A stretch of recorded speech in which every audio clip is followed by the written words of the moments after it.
Hello friends, সবাইকে আমার ভালোবাসা ভরা নমস্কার জানিয়ে শুরু করছি নীলিমা রেসিপির আরেকটি নতুন পর্ব। আজ আপনাদের সাথে শেয়ার করব মোচা চিংড়ির পকোড়া। বৃষ্টির দিনে এরকম পকোড়া হলে কোনো কথা হয় বলুন তো বন্ধুরা? বিভিন্ন রকমের রান্না খুব সহজেই বাড়িতে বসে তৈরি করার জন্য সাবস্ক্রাইব করে নিন নীলিমাস রেসিপিস চ্যানেলটিকে। আর আমার সমস্ত রান্নার আপডেট সবার আগে পাওয়ার জন্য বেল আইকনটা প্রেস করতে ভুলবেন না। গাছ থেকে একটা মোচা পেরেছিলাম 1 সপ্তাহ আগে। অন্য রান্নার চাপে মোচার কথা ভুলেই গেছিলাম। 1 সপ্তাহ পর যখন বের করে শাশুড়ি মাকে কাটতে দিলাম, উনি বললেন মোচাটা পুরো নষ্ট হয়ে গেছে। বাদশার দিয়ে এইটুকু মোচা বেরিয়েছে, একটু আলু দিয়ে কেটে দিয়েছে, হলুদ জলে চুবিয়ে রেখেছি। এইটুকু মোচা রান্না করে কার পাতে দেবো, ওই জন্য ভাবলাম প্রেশার কুকারে সেদ্ধ করে রাখি, সন্ধ্যাবেলা পকোড়া বানিয়ে দেবো চিংড়ি মাছ দিয়ে।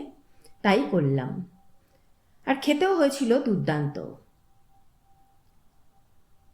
তাহলে চলুন কি করে বানিয়েছি আমরা দেখে নিই। হলুদ জল সমেত প্রেশার কুকারে আমি মোচাটা আলুটা সেদ্ধ করে রেখেছিলাম। এবার এই সেদ্ধ করা মোচা আর আলু খুব ভালো করে চটকে নেব।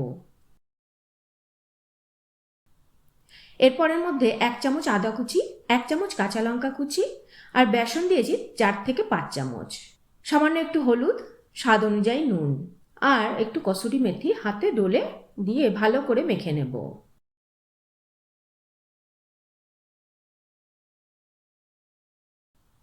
ঢাকা দিয়ে রাখবো 10 মিনিট। এবার প্যানে 2 চামচ সাদা তেল দিয়ে দিলাম। একটা বড় সাইজের পেঁয়াজ কুচি দিয়ে দিলাম, ভেজে নেব একটু।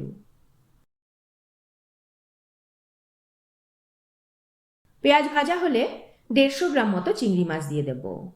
নুন ও হলুদ দিয়ে কষিয়ে নেব ভালো করে।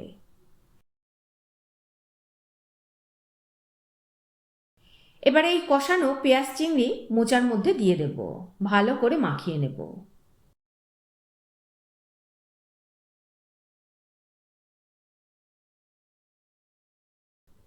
একটু পাতলা হয়ে গেল, ওই জন্য আরেকটু বেসন দিয়ে আর একটু ভালো করে টাইট করে মেখে নেব।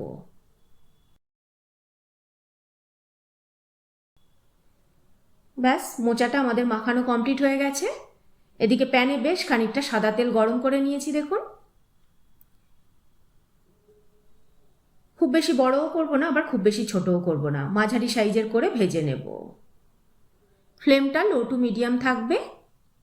এইভাবে আমি 2-3 ব্যাচে মোচা চিংড়ির পকোড়াগুলো ভেজে নিয়েছি উল্টে পাল্টে। বেশ লাল লাল করে কিন্তু ভাজতে হবে, নাহলে কিন্তু ভেতরটা কাঁচা থেকে যাবে। ব্যাস, রেডি হয়ে গেল মোচা চিংড়ির পকোড়া। সন্ধেবেলা মুড়ির সাথেও সার্ভ করেছি, একটু সাথে স্যালাডের সাথে, আর সস আর মেয়োনিজের সাথেও সার্ভ করেছি।